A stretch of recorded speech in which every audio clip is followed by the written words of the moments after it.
Happy Friday, ladies and gentlemen. Welcome back. I'm your friendly neighborhood PM here to give you your top 3 market points of the week, as always.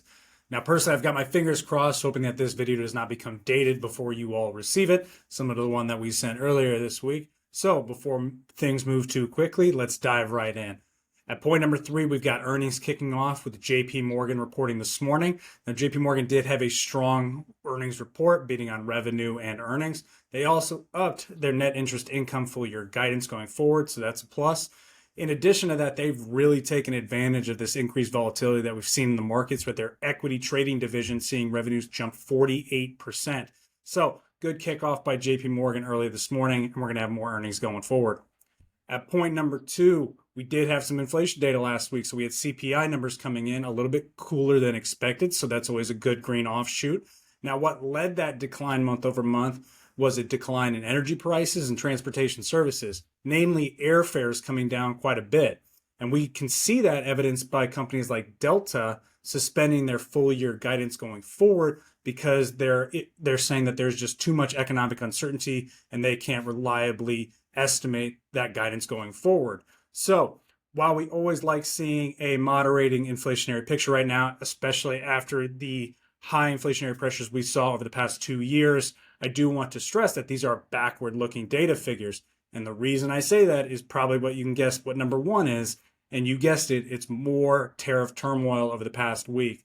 Now, that's exactly why the last video was dated, is by the time we're able to report to you guys as to what is going on with this picture, some new news headline comes out and changes the entire thing. So pretty much what's been going on lately is over the past week, there has been a tit for tat tariff trade war going on between the United States and China. At this point, the United States has tariff rates on China up to 145%, and China retaliated this morning, bringing them up to 125%.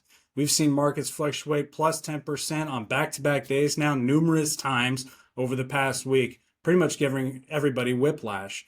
Now, the big thing that we saw this past week and why markets pumped 10+% in a single day is because the administration did come out and repeal reciprocal tariffs on a vast array of countries, but did leave the baseline 10% tariff rate still applying, as well as leaving the reciprocal rates on countries that had already retaliated. So those rates still do come into effect for our largest trade partners, China, Canada, Mexico, the EU.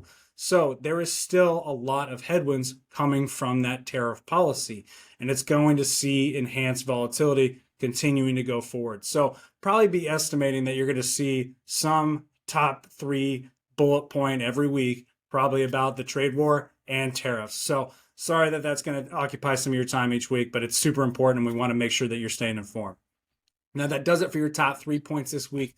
What are we looking to for next week? Well, next week, we're really going to start getting into the rhythm of earnings. So we will keep you updated there. We're going to have more banks and more financials reporting. So that's probably going to be what's populating, in addition to tariffs, some of your points next week. Now, as always, if you have additional questions, reach out to your financial advisor. And if you do not have one, please follow the link below and we'll get you connected with one. Or dig into the written weekend review. But as always, please go and enjoy your weekend. I'm going to go watch the Masters, as I'm sure a lot of you are doing, and we will see you the same time next week. Thanks as always. Bye.